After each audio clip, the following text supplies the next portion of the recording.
Embarrassing as it may be, there are some PC users left on this earth that still look to their computer as a platform for playing mindless run-and-jump games. The first and best piece of advice to give these people is to buy a console system, of course. Let's face it, people who love Mario should play Mario, and not some clone that's inferior in every conceivable way.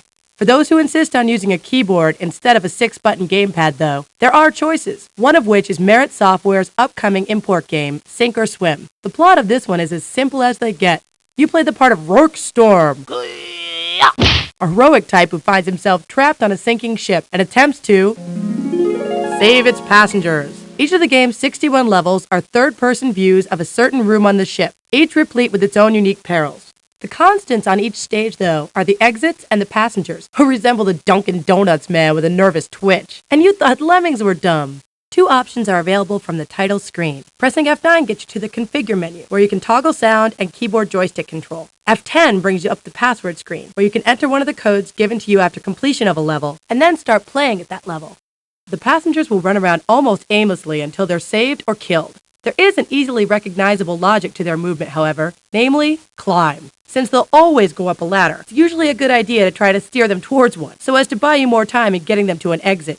Obviously, since the water is at the bottom of the screen, and since the imbeciles have no conception of swimming, you want to avoid leading them downward.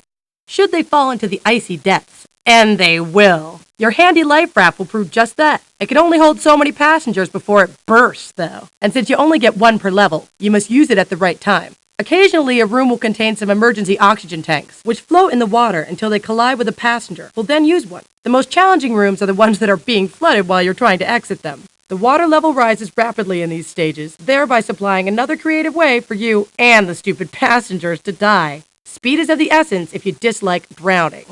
SOS's graphics are colorful and pleasing to the eye, but many of the stages look so similar that you'll be begging for variety shortly after the beginning. Also, movement is slow, and the smooth scrolling could be smoother. This is unquestionably a lazy game, but that's not all bad. It's fairly relaxing, and given that you can start from any level you've previously beaten, it can be picked up and put down before any stress or anxiety sets in. Make sure you write those passwords down, though.